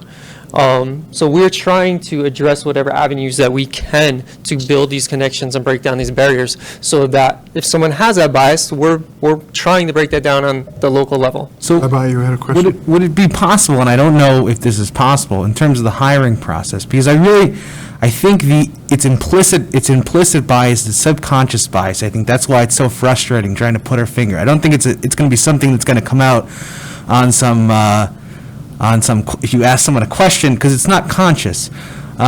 So I think something that would help is that if police officers came from environments or grew up in environments that were diverse environments, if let's say you're making a new hire into the police force, what high school did they go to? Did they go to a high school that was a diverse community that was similar to the community that they're going to serve, or did they go to a high school that was, 95% white, so that they're more likely to racially profile different, is that a possibility?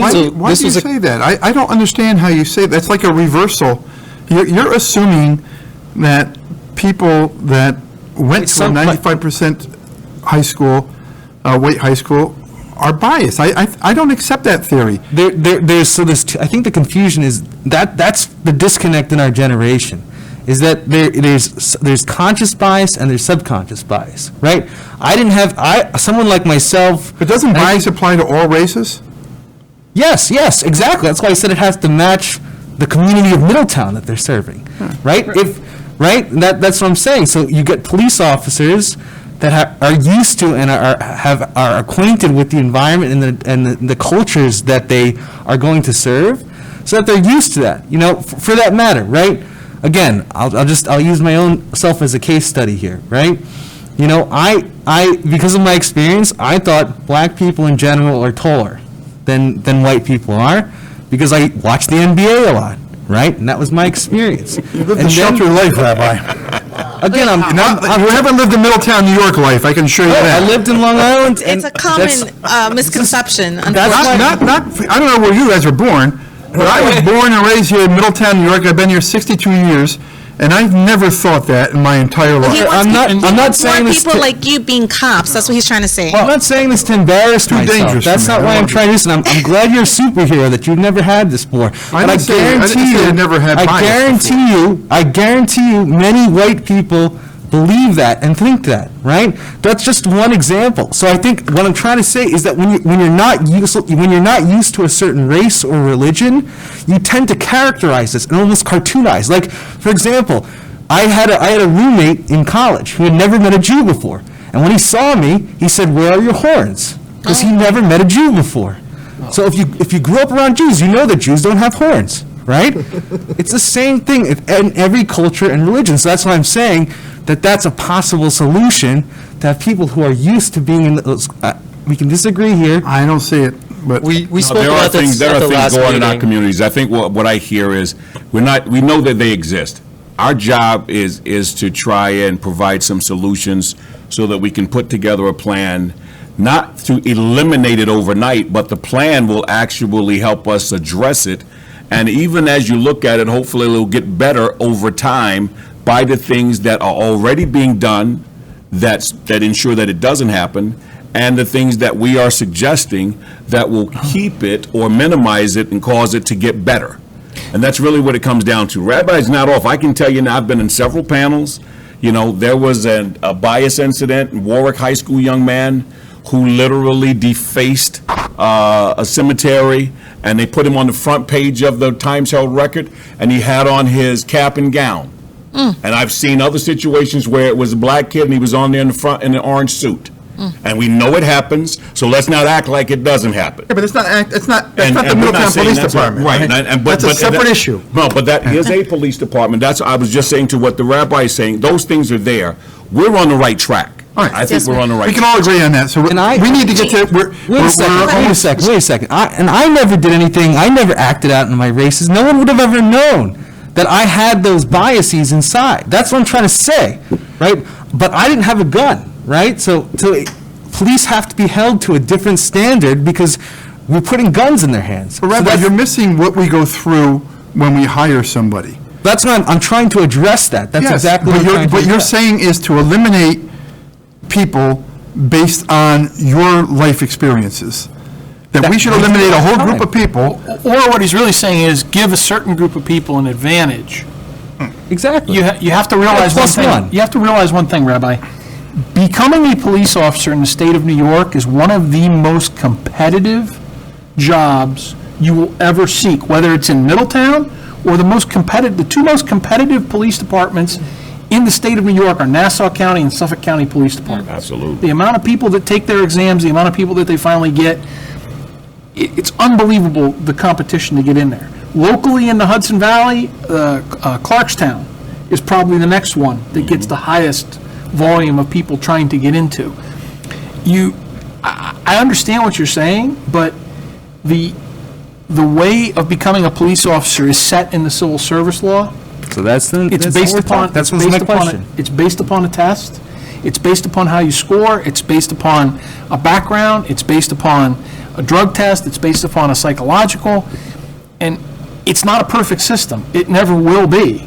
And there's no way, you can give people a few preference points for living in a city or not living in a city. Police department's been doing it for years if you're in the military. But the bottom line is, 99% of the people get hired score at the top of the list. The guys who score the highest are the ones that get hired. The people that can walk in and they take the exam and they score the 99 or they score the 100, they have the better chance of getting. And even I have seen in my travels when I was the president of the DA's Association talking about this, I have seen people that have scored 95s that are not even in competition to get a job. They scored 95 out of 100 on an exam. They're not even getting an interview because so many people scored 100. So I think, I don't get what you're saying, but. you know, your heart is in the right place with what you're saying, but that's never going to mold into the way that the system works and how we hire people. The bottom line is, when it comes to becoming a police officer, in this state, how you score on that test is going to, particularly for an entry-level job, is going to determine 99% of what That's why I was trying to ask, if this was possible, because I don't know. That's So what I we was asking. spoke about this at the last meeting a little bit, and I'll just kind of gloss over it for you. We would love to have our department reflect the demographics of our community. We work towards that. We do outreach. We try to do that. It's a challenge. We don't get people from the area taking the exam, and as the DA is saying, you have to score very high. So last exam, we had about 500 applicants take the exam. We may, over the whole course of the duration of that exam, maybe hire 10 people off that exam. And they go through the extensive background, as the DA was saying. Our psychological is an 8-hour process where we contract with a doctor in Oakland, New Jersey. The candidate, it's not an employee, and a candidate is sent there. They do a portion, the first portion, they're not allowed to leave, they have to bring a lunch. They spend the first portion of that exam doing written examinations, whatever they are. After that, they're scored or assessed, and then they sit down and do a one-on-one personal interview with the doctor based on the background information that we've provided them, their score or their answers to their assessment, and then that conversation back and forth. That doctor then provides us with a written report, whether or not the person meets the criteria, and it shows there's a rubric of common scores for police officers, and they categorize each candidate in that there's a minimum and a maximum, and they put that so they kind of show you what to expect from that candidate. So we do go through all those things, and just like a portion of the background, we're not just taking what is written on a piece of paper. The officers or the detectives are out there digging. We go through people's social media. We try to find everything that they affiliate with. So if we could find and identify a bias, we don't want that from the start. And we've had people that have been disqualified just specifically for their affiliations and their social media. And we talk to their neighbors. Their neighbors, their When they past grew up. employees, their past girlfriends and boyfriends, parents. So then you're already doing what I'm saying, right? Where you grew up, if you grew up in an area that might not be, that might have that person. Well, we're have some talking bias, to neighbors, then plays a that role was in the the point, is process. we're doing, but I think your conclusions were, but we're beyond that now. Let's, we've got two other issues to address under this, and this, I want to jump to Under. the quality, not the quality of life, what was the third issue we had? Over and under policing? No, the one that's going to be Right to very know- quick, I right to think. know? Right to know, I Right think to it's going to be know. a quick one, because I think the next one is going to be, as Bishop Rollins said, I think he's prepared for the over-under policing one. So, I prepared for all of them. Chief, could you just Absolutely. give a brief on what it is and then what we're doing about it? So the Right to Know Act, we briefly touched upon it on the first meeting. It aims to improve communications and transparency for the public during stops and searches initiated by law enforcement.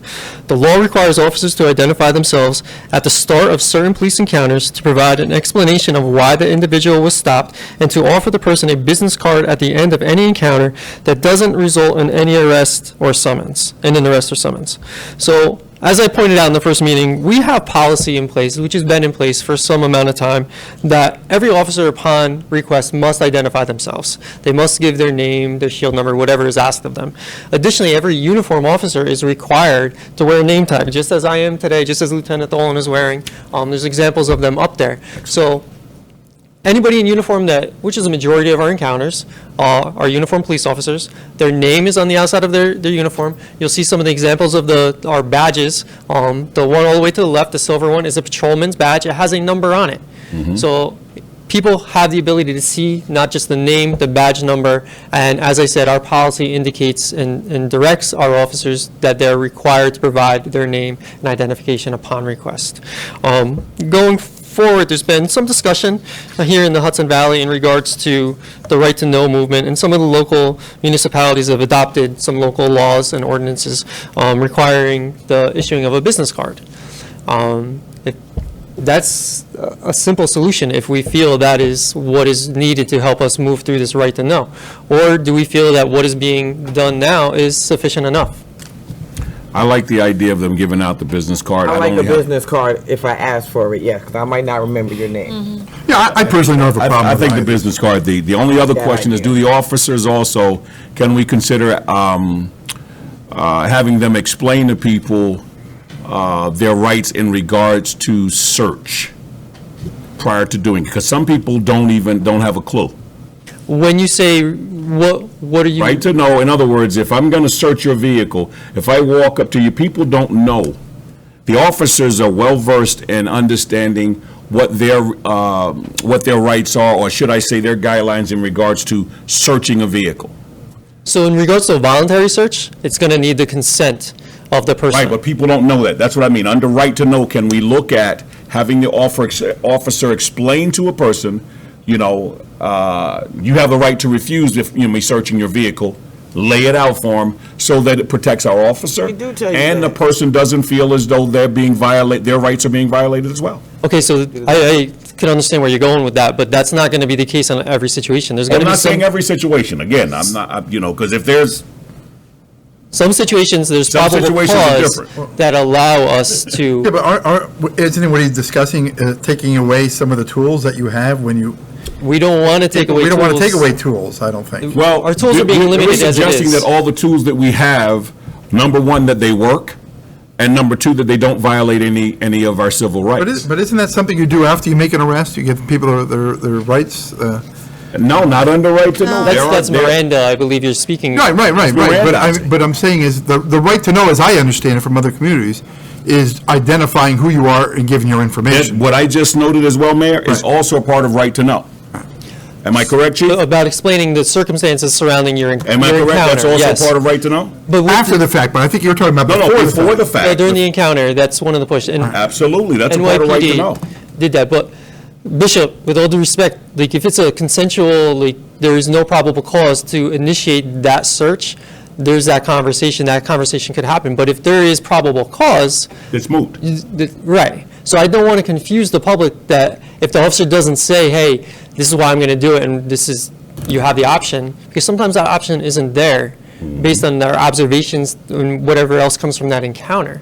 And, if that person feels that their rights have been violated as a result of that encounter, there's many processes for them to take to address those rights. Unfortunately, that's what creates the accelerations, and then our officers are forced to then play the role of social worker, because then they've got to try to decelerate something that's, just because a person feels like their rights have been violated.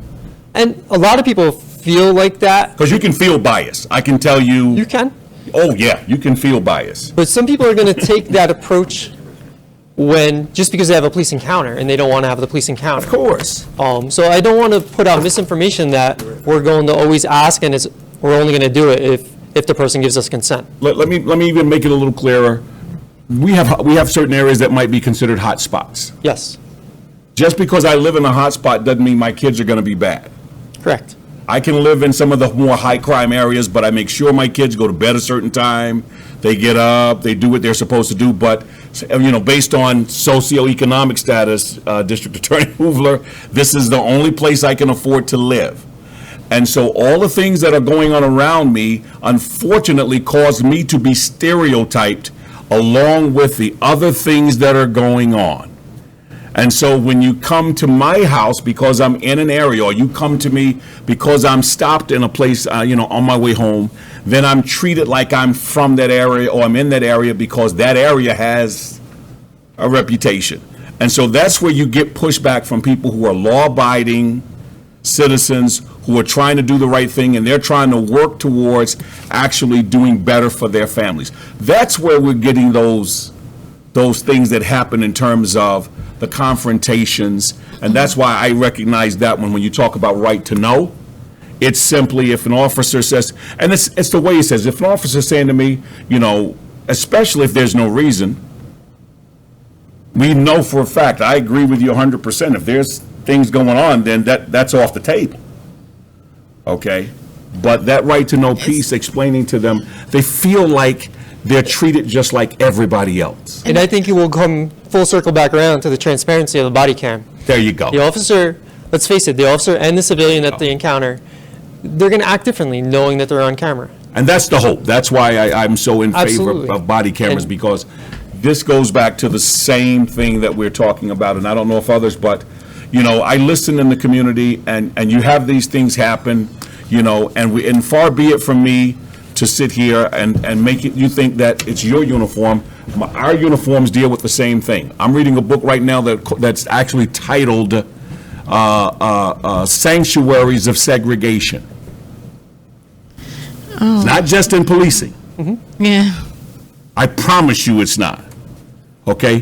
There are places where they have police officers staged out in front of churches, and they did what were called kneel-ins. To go in and pray. And they weren't allowed to do it because of the color of their skin. So it's not just your uniforms, But I am speaking against it right now because in our houses of worship, in our religious institutions, we're dealing with the same things that you deal with, just at a different, same thing. So it comes back, there's more of a societal issue. Exactly, That we need and to that's address why in the we have to education. deal with it, And we absolutely. have to work from the ground up, is my belief. Again, going back to the youth, trying to build those bridges. So we handle right to know. We know we've got that the officers give out the cards. If we look at, and I'm, it's a suggestion, and certainly if anyone else, for that, when they have that opportunity, talk to them about their rights in regards to if there was something else. Absolutely, I think that communication is a big component. And that's really what we're talking about. With the business card, is there something specific that the panel's looking to have on these cards? Their name, badge number, and a phone number to the civilian board. Yeah. Are we going to put additional information on it? I mean, Well, I think everybody can give their input on when think the we business come up card. with that on the report, on what they would like to see, I mean, rather Doesn't than need to have be votes on crazy things. Lisette, you had, Yeah, and then we just can move as on to the last. I remember in the first meeting, we had spoken about, I guess, is it possible to have maybe a virtual training or even a online video advising people their right to know that they're going to have, especially in the city of Middletown, they can ask for the officer's card, and also what to do, because a lot of videos have been going viral where people are being defiant with cops because they think that their rights are being violated, and they'll do like something ridiculous where their window's up and they'll just stick their license out the window, which maybe the cop feels like, okay, what are you trying to hide that you won't roll down your window? But they think that they don't have to roll the window down, and it gets confrontational, it gets really bad. Of course, some videos I've seen, the cops get so upset, they break the window, and then it just escalates from there. But there's people that, because they're being misguided on the internet, they think that these are the things that they can do. So it's one of those things that perhaps in the right to know that this is your rights, and we also have the right to do this, and you have the right to stay silent, or you have the right not to. But if you do decide to stay silent, then we have to assume the worst, or whatever the suspicion is, versus having just the questions answered. So it's like, part of the right to know should include the procedures as to what's the best way to have a very smooth, I guess, transaction when it comes to being pulled over, versus where it's going to go from this to, really high, and it gets really escalated, because I've seen it too often, and maybe because they're going really viral, people are really like challenging that, and I'm like, I don't even know, I wouldn't do that, but because I think that's going too far. But there's people that feel that the cops are going too far by asking more than just the driver's license and registration. so I don't think there's any video, any information that I could put out to stop that, because there's that whole viral world, and there's that whole element of our communities that they look for that confrontation, they look for that experience. But if we bring it back to the basics of respect, our community wants to be treated with respect. Our officers want to be treated with respect. They're humans. They have families to go home to. If we could work on building trust and treating each other with respect, we're going to have a lot less of those encounters. I agree, and so, something as simple as like a snippet video for people, especially the constituents that follow you on the City of Middletown Facebook page, for example, or YouTube, people will watch it and reason with you, because especially the way you present yourself, it's like, you know what, that makes sense. It's not a big deal. You're not being aggressive about it. You're not being like, oh, my ego's been bruised because, you're not following my authority, or whatever the situation that makes it tense.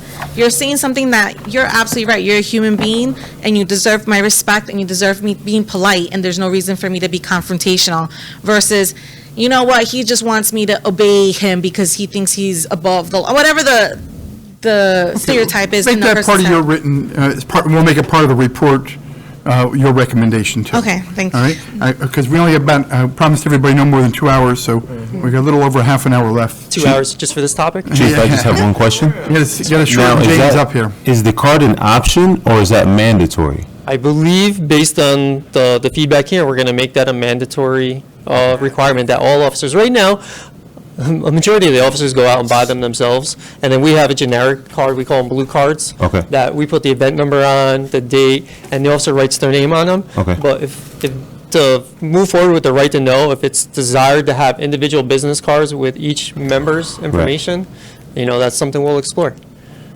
Okay. James, you wanted, your next issue, over. You said you had a, Well, over-policing and under-policing, I got to tell you, You know, that just dovetails, it goes right into what we've been talking about already, It does, honestly. yes. I don't know that it's even separated, Chief, you know, based on why don't you give us what your definition of it is, because, you know, it comes under the play of, my biggest concern with over-policing is what it costs us as taxpayers. And money, and also in terms of our relationship with our police department. Well, why don't we let the chief go, like you said, what I so was we gonna all say. understand we're all operating on the same Absolutely. definition. Go right ahead. Okay, so over and under policing, the definitions. Over policing is high rates of arrest for relatively minor offenses. On the contrary, under policing, low rates of arrest for serious and violent offenses. Police agencies must strike a balance and target enforcement of offenses to the needs of their individual communities. Being over-policed for low-level offenses and under-policed for violent crime alienates the community, undercuts cooperation, and fuels additional violence.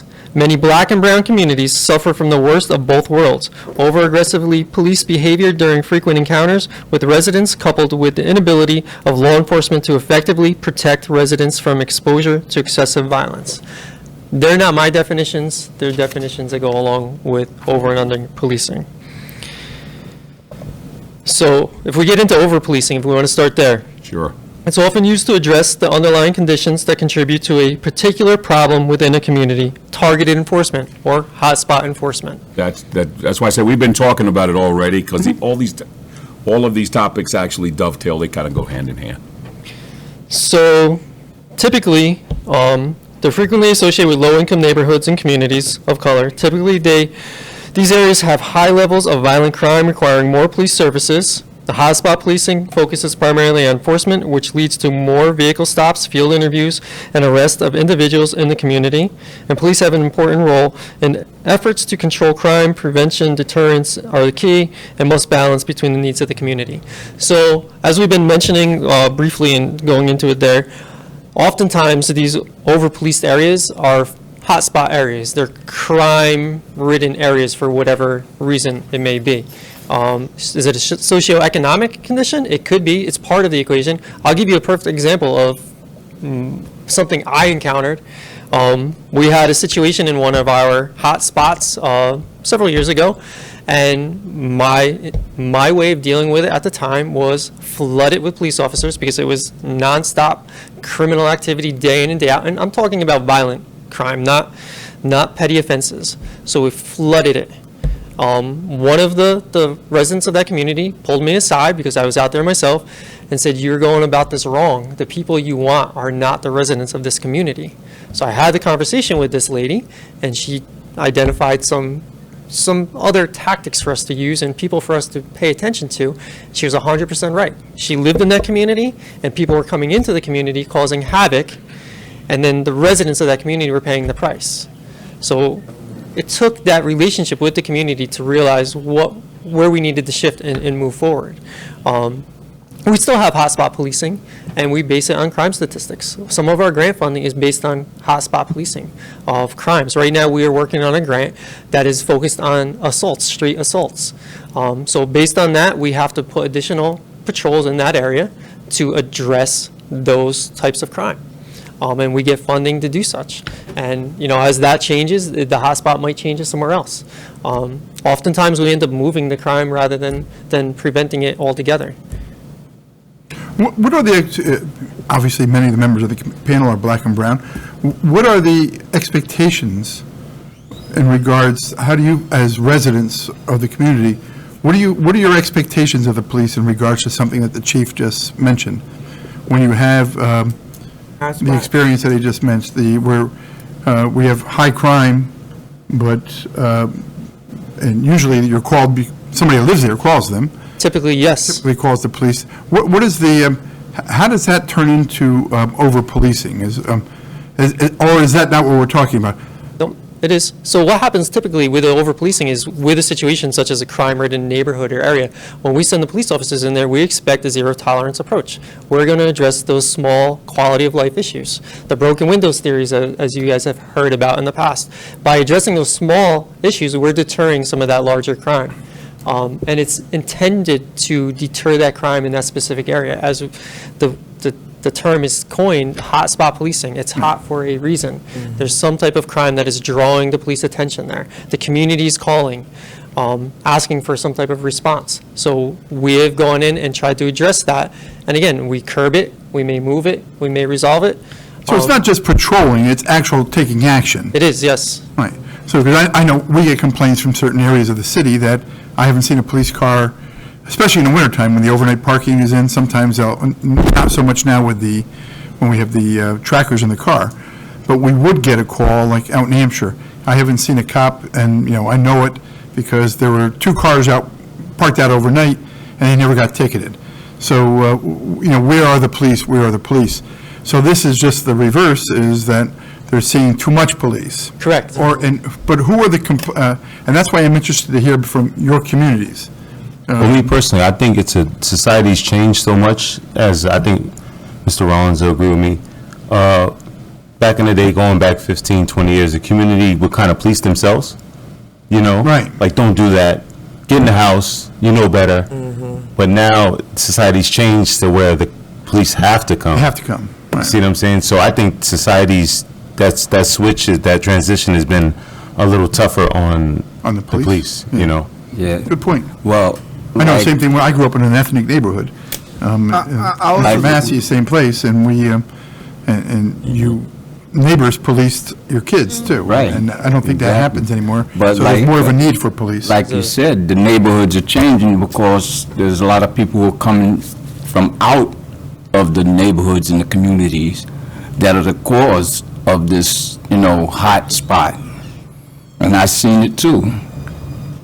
I've been up here since '88, and I've seen the changes. Because I remember when Fox was a youngster, and a lot of other people who were younger then. And like you said, the community, they policed themselves. They saw something, they corrected it. But now, like I said, you got people coming from the city up. And I'm saying, because I was one of those who moved out of the city because the whole city was becoming a hot spot. So what do we do about it? I think that was the question. I think that the chief spoke to that a little bit. He spoke He did. speaking to the woman who in that community who gave you some information on how to go about it. I think that if you go to any of those hot spots, there's going to be residents there who concerned with the safety of their family, their safety, Right. their kids. I think that, having, speaking to the people in that community, is important. That's a great start, right?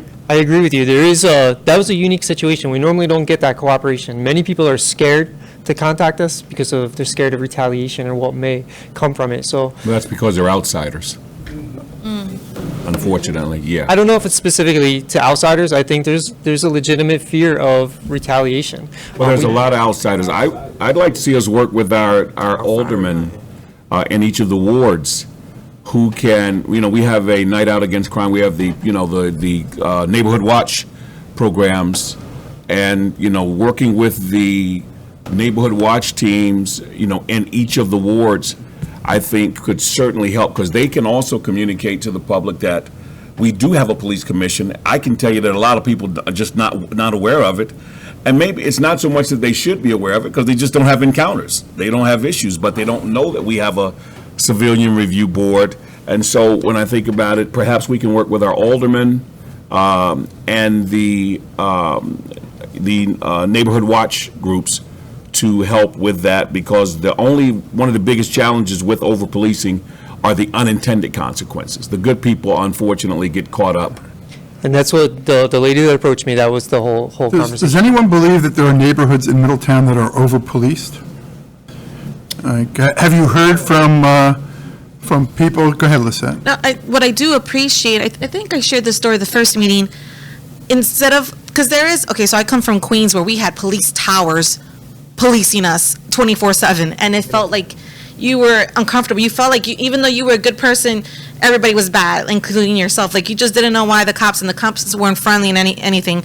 Where you guys, I've noticed the efforts you've made. For example, I think Lieutenant told me about the community police officers that are pretty much interacting with the community versus just like Right. being in your car trying to like find something happening. You're actually getting to know the people in your community, and I don't think that would be considered over policing.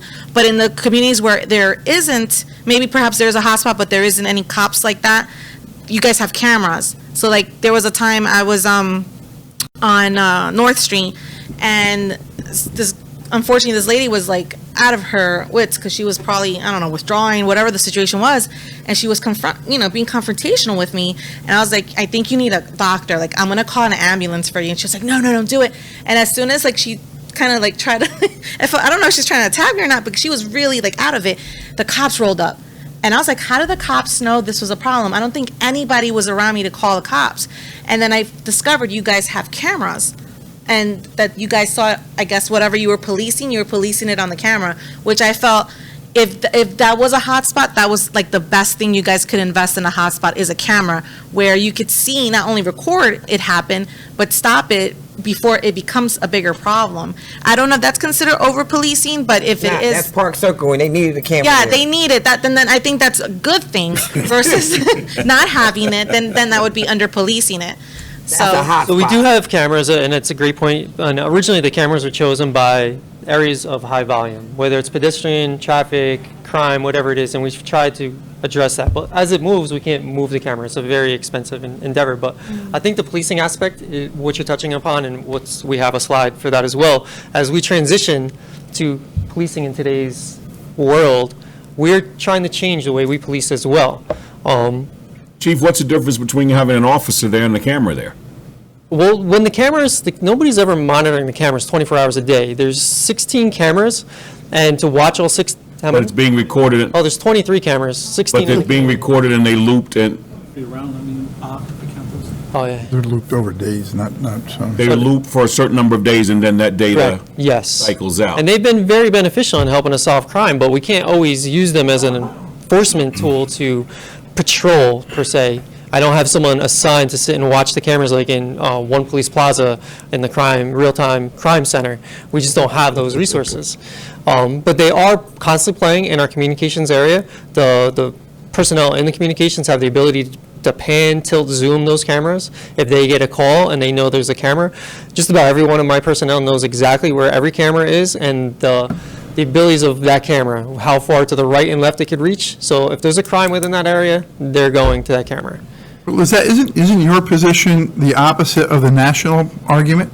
I thought the argument was nationally that cameras and that type of policing. They are over-policed. Now, that's what That is over-policing. It is over-policing, man. I am in favor of cameras because the cameras tell the truth. And the reason we're having this conversation today is because of a camera. Okay. You know, because before. No, I just wanted to get, Oh, I just want to know. Yeah, but you can't have it both ways. I was surprised to hear that you're on the opposite side of the national argument. You but go can't ahead. have it both ways. It does fall exactly as the mayor's saying that, because there are people who say that, you know, I'd like to have a certain amount of privacy. And The to just have public- In somebody. public. And the public space is a little different. Excuse me? And it's a public Public, space that's I'm different. just telling you, you know, we're not the only ones. We represent a microcosm of the society, our communities, but The privacy issues are going to be something we're going to need to address when we go to body cameras. And we policies, briefly- right. the other briefly talked piece about would that. be too many hats. I think our officers, when you talk about over-policing, in my opinion, it falls under them wearing too many hats, having to deal Yes. with mental health issues, having to deal with some of the social issues. You know, that falls under the heading of over-policing, because an officer is, you know, while he may have a modicum of training to deal with a mental health issue, those can go sideways real quick. I 100% agree with you, and we've And I talked think about it falls this. under the heading of over-policing, not under-policing. So, I would love the solution to it. Unfortunately, it's not a local Middletown solution. This is more of a county, state. The mental health is, you know, governed by the county. Well, Bishop Smith can probably tell you, I get calls from people who say, I have nowhere to go. Okay, I get people who, if they have an aggression issue, they throw them out of honors. Okay, they throw them out, and then we It- put them it up in creates a police hotels. issue then. I'm just telling you, it really happens. Believe me, know I it know happens. because we We deal with a live with it. tremendous, Yes, tremendous amount exactly. of mental We live health with it. calls. Yeah. I've met with many of the providers trying to come up with a solution. Homeless people. This that's is all- really, all if you of go that's- back, there's a a defunding per se of the mental health system many years ago, and now we're starting deinstitutionalization. Now we're dealing with, that impact on society. And we hear from many of the providers, they don't have staffing, they don't have funding, they don't have the resources to do what they need to do properly. Yeah, but you're asking an officer to do something he's not trained to do. So here's my argument with this, and this is what I say to all of them. They have someone to call. We don't have someone to call. The buck stops with us. We don't have another person. We could call mobile mental health. Yeah. There's 2 teams in the county. We could use 2 teams here most days. Yes. Mr. Hoovler? Hoovler, we need that. Mr. Hoovler? Yeah, I'll say it. Say it, sir. Everyone in the room, you pressured everybody 20 years ago to defund it, To defund what? to defund mental health. No, not this guy. Hold on. Oh, no, you're not putting that one on me, sir.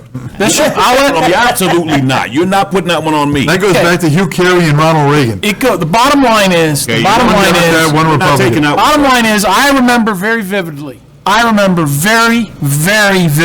was a line assistant DA in the late 90s into the early 2000s. There was a mega push to deinstitutionalize, to basically close psych centers, to basically create not-for-profits, to take over so that taxpayers didn't have to And it fund goes it. way back before that. Absolutely But right. what you're missing there, when you said you folks in this room, you're missing that the guy that was walking the picket line It's at the all- Middletown Psychiatric Center to object to Governor Pataki's closing of that institution is sitting right here. See, but again, I'm saying, you objected then, but did you have an answer then? The Yes. answer- What was your answer? Okay, here's my problem. Your answer then would have been just to tax people more. No, my answer You then. can't, Joe, you can't fix the problem without increasing taxes. Can't be done. My answer then is the same as my answer now, is that they are still institutionalizing people, but now it's in prisons. And it's much more dangerous. They've built prisons over the past 25, 30 years. It became an industry. In many states, it was privatized, and it's a for-profit industry. And New York again- State, it is not. So, to me, there has been no savings by deinstitutionalization, as promised, and then the funding was supposed to go back in. But I was a major opponent of of the closing of the Middletown Psychiatric Center. It's not personal. No, it's not personal. Yeah. And as I said, because I know where you're going to go, it was Hugh Carey, a Democrat in New York State, and it was Ronald Reagan, a Republican, on a national level that started this. So I think both parties are guilty. But before we get to parties, the problem is the fix. See, the problem is, regardless of what the You guys still got to deal with it now, though. and it's Yeah, under but the heading of problem is, over-policing, under-policing. I'm with you with that, trust me, nobody supports the police more than me. But the bottom line is, if you want to fix it for them, the only way you're going to do it is increase the taxes on the people. No, let's fix it for our community, not for them. Okay, but fixing it for the same thing. No, it's not the same thing. Okay, if Same you're thing. fixing it for the community, you're fixing it for them, we're fixing the problem.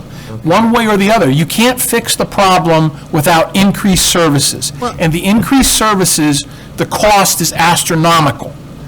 And it's also, it's almost like we had a bridge. And I've sat in many meetings in Albany about this, almost like we had a bridge, and the bridge was kind of falling apart 20 years ago, and we just decided to tear it down and say that, now we're just gonna get people across the river by multiple boats. Well, now we want to rebuild the bridge. Rebuilding the bridge now is 100 times more costly than it was fixing it back then.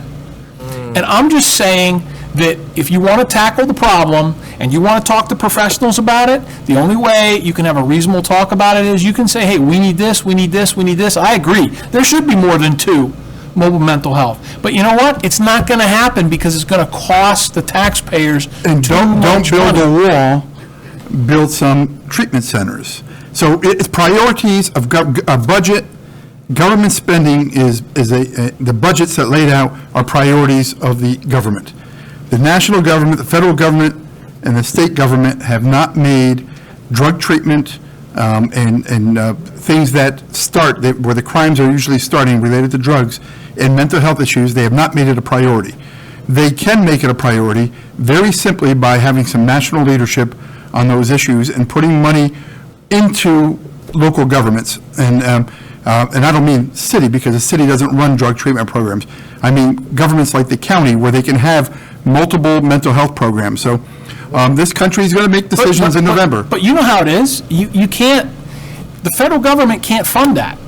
With all due respect, Mr. Hoover, I listened to you, you're saying it, and here's where it comes down to. This is where the rubber meets the road. When you said, there's a cost, how much is a life worth? And you have to ask the question. Again. Okay, we wear different uniforms. You asked. He's got a firearm, mine is a collar, but it's the same thing. What's the cost of a life? I work proactively to make sure that if people have mental health issues, in my church, for example, we have a quick reference guide. But if I call somebody about mental health, or if I say we've got a chaplain here who's usually here, and he's going to come out, and it's not going to cost you a dime for that chaplain to go over there and help them out in a domestic situation, because we do it on the arm. But to ignore it and say it doesn't exist, or we just need to leave it alone, is totally unacceptable. I'm not saying ignore it. What I'm saying is that if you want to fix it, then it's going to cost money.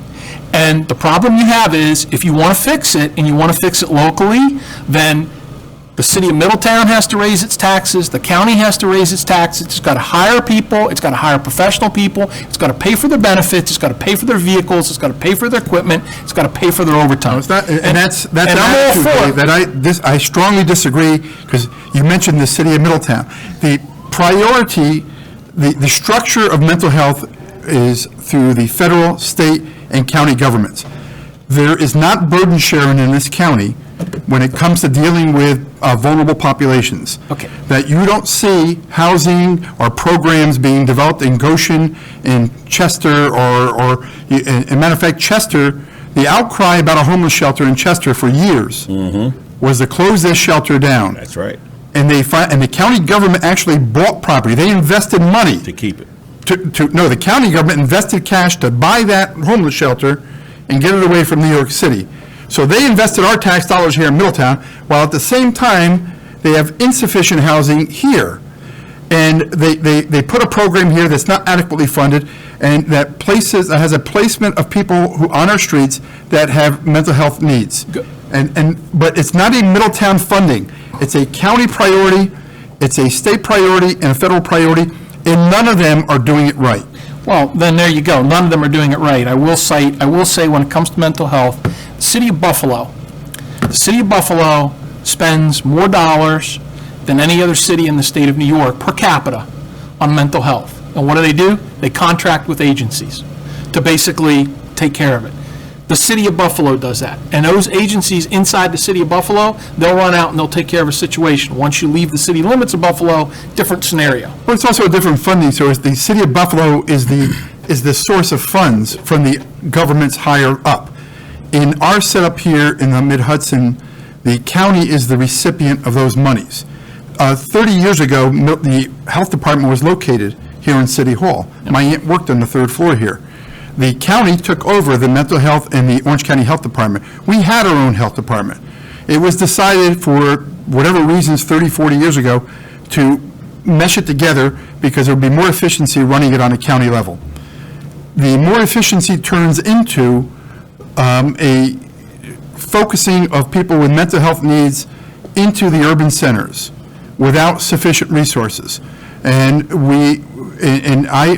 I'm not blaming just Republicans, I'm blaming everybody who's been involved in this process for many, many years, that they would rather spend $40,000 or $50,000 a year to put somebody in prison for 2 years annually, and that person may have an opportunity through a drug treatment program, if there was treatment on demand, or if there was some mental health program they can get into, that we would not have long-term, some of these people in long-term prisons. But that's I understand it's a bigger societal argument, not a Middletown argument.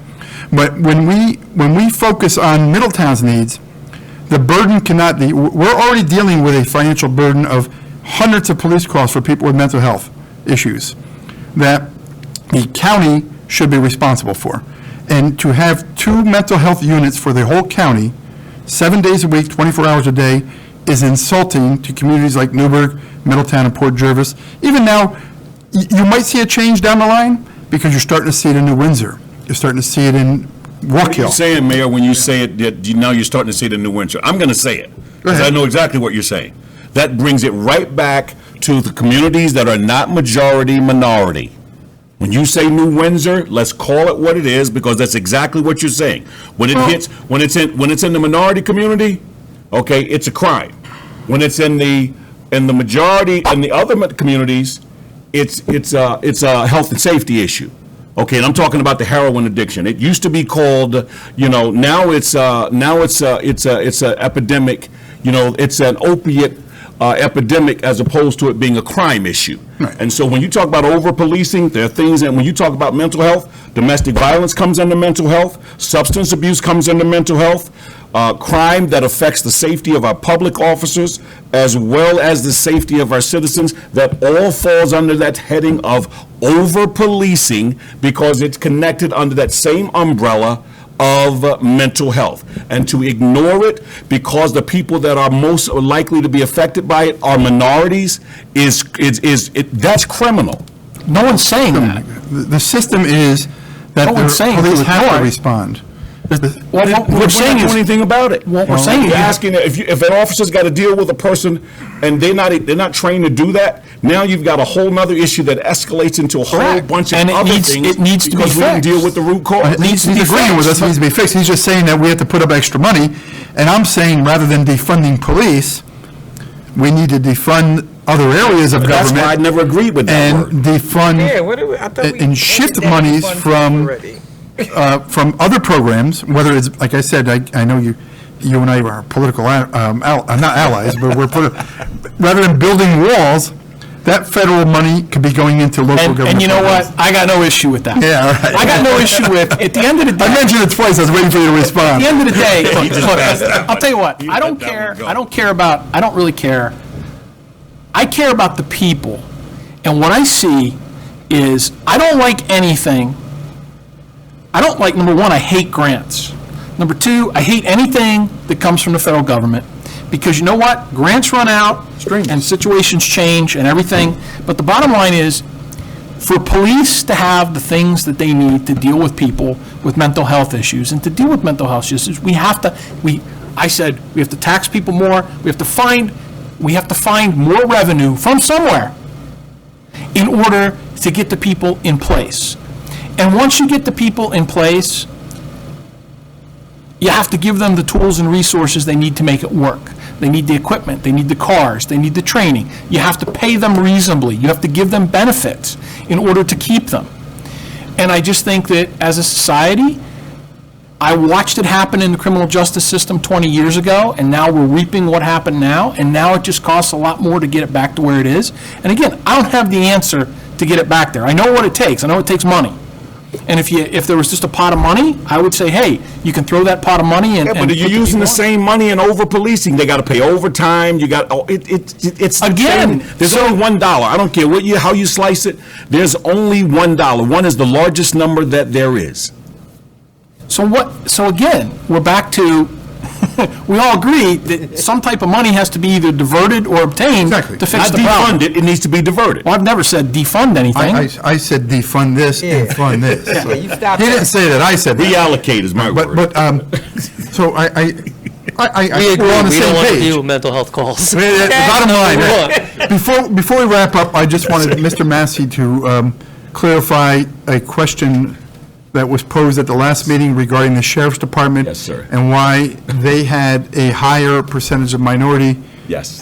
people on the sheriff's department workforce than the city. Thank And by the way, Mr. Kleiner did provide me with a letter that they were doing to advertise going back to 2014 from you, Mr. Massey, and I seem to have misplaced it, but it was showing that the outreach that your office had done in he's conjunction with the NAACP. Yeah, I he's think- done a tremendous I think amount. Bishop Wowlands acknowledged done a all that. tremendous So- amount of outreach. So that point is made, but just if you can address that, I'd appreciate it. Thank you. I wrote it down so I wouldn't mess it up this week that I did.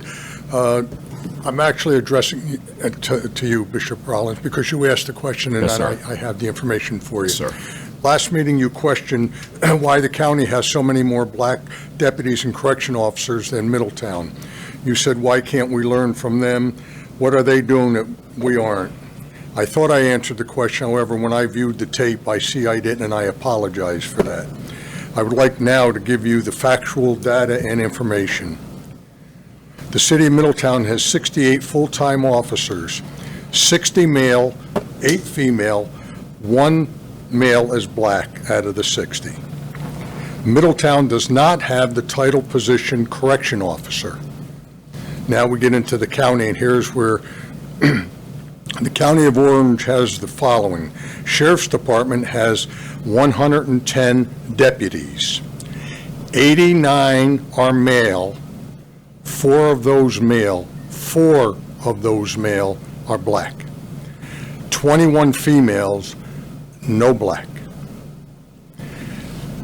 Correction officer, they have 302 correction officers. 240 are male, 15 of them are black.